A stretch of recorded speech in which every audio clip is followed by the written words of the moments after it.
There we go. So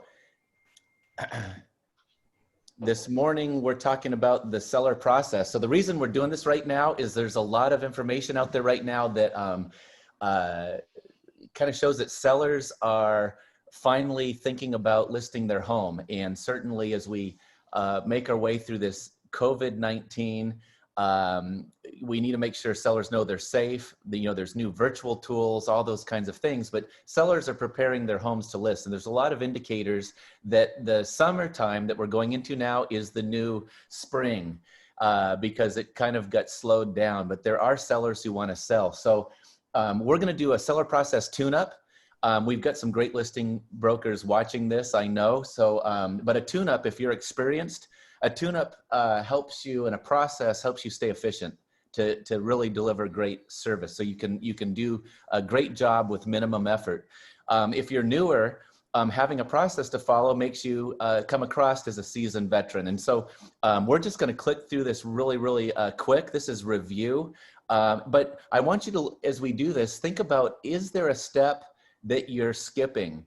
And I want to challenge you, if there is, to play with putting it back into your process, because remember, it's delivered to give a high level of customer experience, a great customer experience, and it works with every personality type.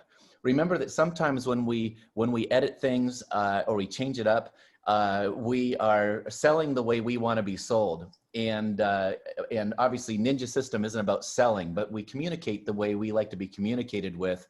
Remember, the Ninja way is communicating the way someone else wants to be communicated with, speaking their language. And so these steps help you connect with all of your clients and deliver a really great process. So let's get going. First of all, get off to the best start. So I want to remind you about the pre-listing interview. Have them printed out. When I send out the link to the recording of this, I'm going to have another copy of it for you. Have them printed. Have some in your car. Have some in your home office. Have some in your office. So the first thing that you do when a seller says, hey, I want to talk to you about selling my home, you say, great. Do you have a few minutes for me to ask you some questions, and pull it out? And it's every time, all the time. What I found is when we deal with someone who knows us, maybe it's a past client or it's a friend, we tend, well, I know them, I don't need to follow my process. Well, I want to encourage you, especially with family members, especially with friends, show them that you're a professional. So sometimes we skip all that. We go right to just signing up the listing papers. And if something ever happens and there's a challenge, and you're their friend, they're going to say, hey, you know what? I kind of went with Doug because he was my friend, but I probably need a professional. So they may know that you're good at what you do, but show that you are a professional. And even with your friend, go through the pre-listing interview. I learned this. My mom was a top listing broker in every market that she worked in. Every time, all the time, she pulled it out, went through it. And there are often times that people said, because of the listing interview, I chose to work with you because you were more thorough. You cared more about my property than anybody else. So when you ask those questions, it really delivers a high level of service. So every time, all the time. At the end of the listing interview, you set up an appointment to do what? To walk through the property. And so at the end of the pre-listing interview, you've set up a walkthrough, and there's another worksheet for you to take with yourself to this meeting. So you take it with you. You've got the pre-listing that's already filled out. You have a client file. You show up for the seller to show you the property, and let them give you the tour. Take notes. At the end of the tour, before you leave their house to go back to the office, because most people do a two-step process, you want to tune back into these things. Now, if you already know the answer, you check back in with them. If you don't, ask the question. So, you may say, now, if I remember correctly, you've sold 2 or 3 properties before in the past. And from my notes, it said that there are a couple things, if you could, do differently, it would be better communication. And so is there anything else you want to add to that would make this go well, right? So you touch base with them. And I also have down that you are selling because you're moving, you're transferring to Boise. Is that correct? Okay, great. So having walked through your home, move down to number 4 then. Just want to ask, do you want to price your home with that new carpet, or do you want to leave that for the buyer to do? And this is where you can get into that conversation that there's 2 prices you can put on the home. There's a wholesale price and a retail price. Would you like to price your home at a wholesale price, which would leave some items that the buyer would need to do once they bought your home, or would it be showcase ready? And would we price it with the new carpet and it's move-in ready, and which would be more of a retail price? Which would you want to do? If you remember, as you get into this conversation, you might ask them, you'll remember the story. Hey, last time you sold a car, what did you do? Did you shine it up? Did you get it all sparkly and clean and put it on a corner where everybody should see it? Why did you do that? And they say, well, because we wanted to get more money for it, right? So I think it's really important to have this step to say, certainly we can leave some things for a buyer to do, but they will see that as a negotiating point to discount the price. And so how do you want to proceed? And it's great to know this, all right? Now remember, this ties in, if you did the pre-listing interview, you asked them, if you were going to stay in your home 5 more years, what would you do to your house? So they might have already said, well, we'd probably redo the carpets. So this is a great way, because you already know that, you can kind of say, now, what do you want to do about those carpets, right? And you qualify the home. What's my pricing strategy? The next one is an important step. Do you have any other properties you're going to be needing to sell before you move to Boise?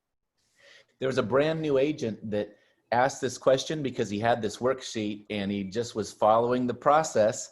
And the client said, hey, once I move to Boise, I've got 15 income properties here in Walla Walla. And if you do a good job on this one, I may give you an opportunity to sell those, because I'm going to transfer my investment to the Boise market. So do you think he was glad he asked that question? Absolutely. So, and then this is a step that I see a lot of people skip once they come home from Ninja, and it's the calendar tool. So before you go back to your office to do a pricing strategy, you need to find out, am I pricing it at wholesale or retail? And then remember, your main goal is to price your home. Mute yourself if you, I forget to mute people, so sorry about that. If you're talking to somebody. So with the calendar tool, your job is going to be to set the stage so that your job is to get them where they want to go on time. So you get out a blank calendar, and if you're not doing this, add this one back in, you guys. You get the blank calendar and you review. So you're going to Boise, and if I remember correctly, you want to be there at the end of October. And they say, that's correct. So at the end of October, just mark on their closing date. That's our target closing date. Then you can say, hey, with financing, most people are getting financing. We do have cash buyers, but we should plan on about a 45-day escrow period. So let's go backwards, which means we need to be under contract on your property by mid-September. Okay. And you mark that down. Now, right now in your price range, we have 45 days of market time average. Our market's moving really fast right now, and so you'll use whatever your market currently is. But let's say there's 45 days of market time, which means we really need to be on market. We need to list your home as we go into the 1st of August so that we can get you where you want to go on time. And so you mark down the calendar. Now, sometimes if you have a seller and they go, we don't care how long it takes, we have plenty of time. That's when you can use that magic wand tool and say, well, I get that, but if you could wave a magic wand and sell your home whenever you wanted, when would that be? And they'd say, well, ideally it'd sell before school starts. Okay, great, let's use that. And then you can work from that date. But when you get the calendar and you start writing on it, your client leans in, they become interested, and now you're aligning with them on a common goal. They want to get to go where they want to go on time. You want to help them do that. And it really sets the stage later. If they want to price too high, is you can come back to that and say, do you think that price is going to get you where you want to go on time, right? And you can kind of set up that discussion after you come back the second time. So you do the calendar tool. Now you've finished the property walkthrough. You've got the worksheet, so that keeps you on track. And I'll give you a copy of that at the end of, with all these steps at the end of this video. And so now you make the listing process the second step to come back and finalize. So before you leave, you've made the appointment to come back, and this is when you leave your seller packet. So remember, if you're going to leave your seller packet, you have to have one, right? So everybody on this call, I'm sure, has one, but make sure that you cover your 5 points of value. I think this is a really succinct way to let people know the value you bring. So first and foremost, you're going to enhance their property, right? Some brokers work with stagers, some give advice on decluttering, but you're going to show them how to enhance their property so it presents itself to the marketplace in the very best light.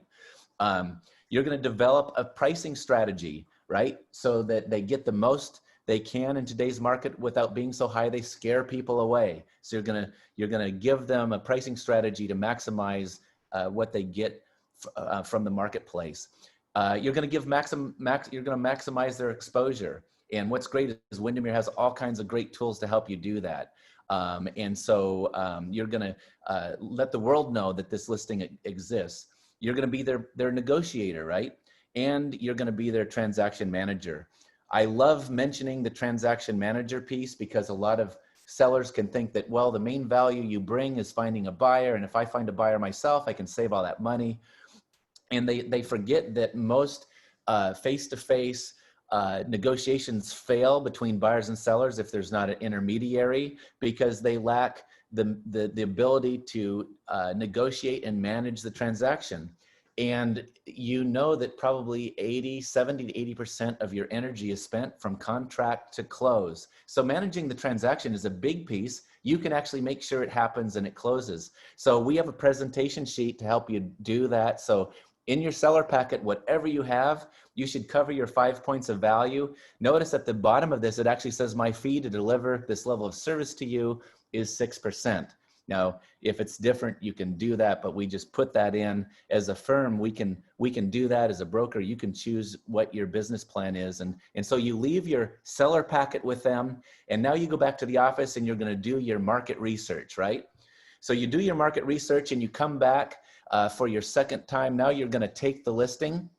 And because you left their seller packet, you know, and of course, when you leave it with them, you ask them to please review it before I come back. So you start out now, you're back at their home and you can say, hey, did you have a chance to review the package of information I left? And they can say yes or no, or most of the time they will. And you can say, great, do you have any questions? If they do, note them. If they say, no, man, that looked great, then you move to the next question. So based on the information in the package, do you feel we are qualified to market your home? Now, some of you can say, do you feel I am qualified? A lot of brokers say we, because you're talking about the team we are, the tools Windermere has, what you do, it's all a package. And so whatever's comfortable, but you know, do you feel we're qualified to market the home? And you know, a lot of times I go, you know, yes, this is really good. And you say, well, would you like me to handle the sale for you? Now at this point, they may say, well, I'd like to see what the pricing is. And you say, oh, great. We're going to get to that right away. Is there anything else you want to make sure I cover today? When you do it this way, you've left all your information, you're touching base with what their questions are, and you're not going to go deep into making them sit through 20 pages of slides when all the seller wants to do is get to pricing, right? So you can really make sure they look through all your information, all the things you do to market the home, your marketing plan. They saw your 5 points of value, and now you can just say, you know, did you have questions? Do you feel I'm qualified? And anything that they want to do is pricing. And they may say, well, I'd have a question about fee. And you say, okay, great. Pricing and fee, we'll cover that. Is there anything else? And then you move to the power shift. I love this because there's a lot of agents out there that have commission breath. That means they're all real needy. Oh, I need your listing. And they may not be saying that, but it's just oozing out of every pore. And I love the power shift. And that's when you say, you know, one of three things will happen today. You'll choose to hire me to sell your home, or you'll choose not to hire me. Or after hearing your goals and objectives, if I determine that I'm not able to help you meet those, I have a duty to let you know. And in that case, I wouldn't take your listing because that's only fair. Shall we proceed? That is a tremendous power shift. And all of a sudden you set yourself up as a trusted consultant, a trusted advisor, and you're not salesy needing another sale. You're really wanting to align with them to help them meet their goals and objectives. And if you can't do that, you have a duty to let them know. At this point though, remember, a lot of times people say, no, no, no, I want to work with you. So it comes across really, really well, and it's a great setup. So now you move to the pricing. And so step number 10.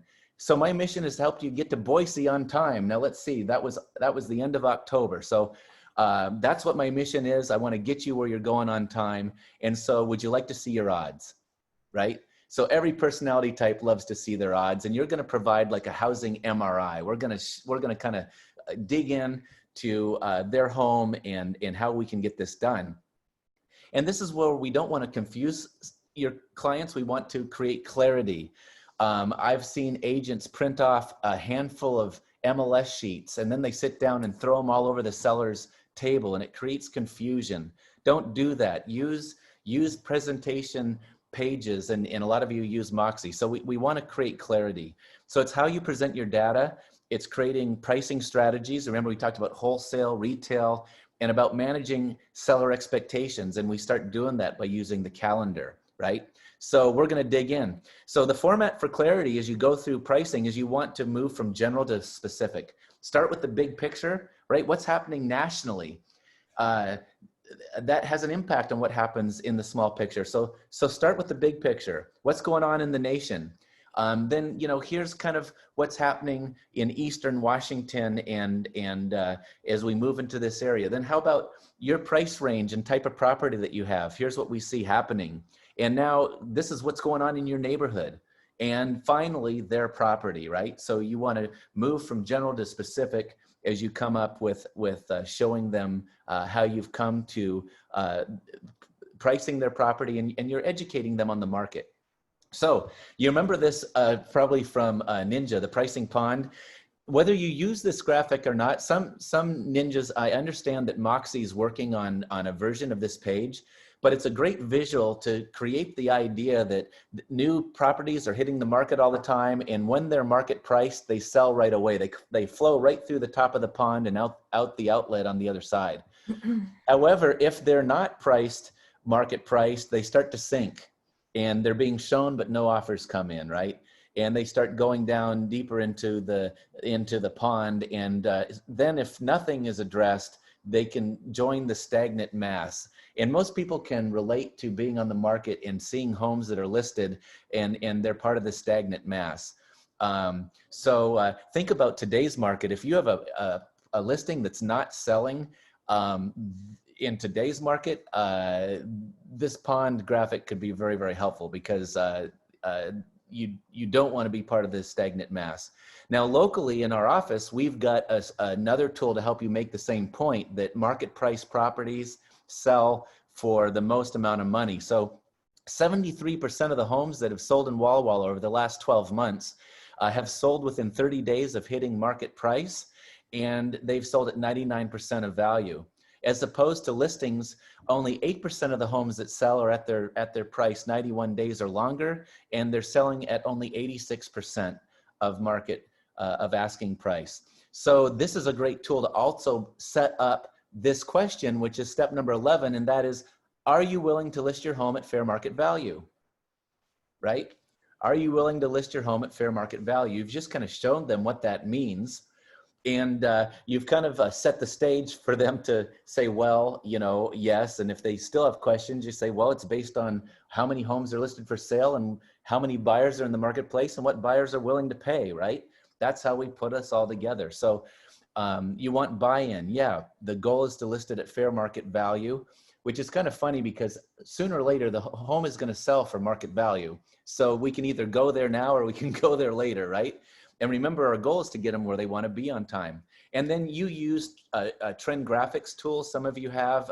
Remember, that's there. Obviously, you use Moxie Present. That's a great tool to visually click through And that is when you help them understand the current market.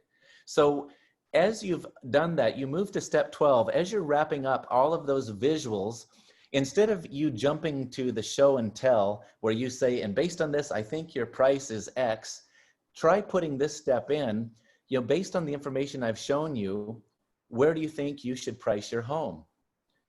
And if your scattergram works out nicely, sometimes it does. I know sometimes it doesn't. This is a great slide to end on in your Moxie Present tool, because you can have them take their pen and hold a vertical line and put it on their square footage. And where the line crosses the scattergram, the pricing line, it's pretty clear where their home should be priced. But you still ask, where do you think your home should be priced? They'll tell you. And so then that sets up the next question, step number 13. So tell me, do you think that price will get you to Boise on time? Right? Now, if it's high, they may say, I don't know. It looks like we should be priced at 400, but I'd really like 450. And you can say, well, that's my concern too, and so what's your plan B? Now, most sellers don't have a plan B. But this really gets them thinking. So, plan B would be, so if we get to the end of October and your house hasn't sold, what will you do? It's like, oh my gosh, we didn't think about that. Are you going to leave a family member behind, to stay here till it sells? Are you going to try to, will it be vacant? Are you going to try to rent it out? I mean, what are you going to do? Well, most times sellers say, hey, you know what? I don't like plan B. Why don't we market price our home at 400 and get it sold? If they're still kind of saying, man, we probably should be at 400. I'd love to try 450. One of the things you could ask is step 15. So tell me something, if we got a contract on your home for 400 today, what would you do? A lot of sellers say, well, actually, I'd take it. Say, well, wouldn't it make sense then? Why don't we start there? And remember, we showed you that market price homes get really strong offers. And matter of fact, if we price it right in today's market, it may get multiple offers and sell for more than that. But we can make sure we get you where you want to go on time. And then step 16, this is an important, whenever there's low inventory, especially, this is an important question. So you say, hey, seller, tell me something. If we find a buyer for your house in the next 72 hours, are you going to be okay with that? And what if it's the first person that looks at your house? Let them answer that and say, well, I guess it'd be okay. Or, but what this question sets the stage for is for you to address the fact that there are more buyers on the market right now than there are sellers. The buyer may have been on the market for 2 months. Your home will come on the market for 24 hours and they're going to buy it because they've been waiting. And if we do our job right, we're not going to be leaving money on the table. We're going to get you the most your house can bear in today's market, but it's going to sell right away. And if you don't have this conversation, and the home sells quickly, then they're going to think that they somehow left money on the table. So then it's like, shall we proceed? And this is the 16-step process. People have found that when you go through, it helps you get through there very, very quickly.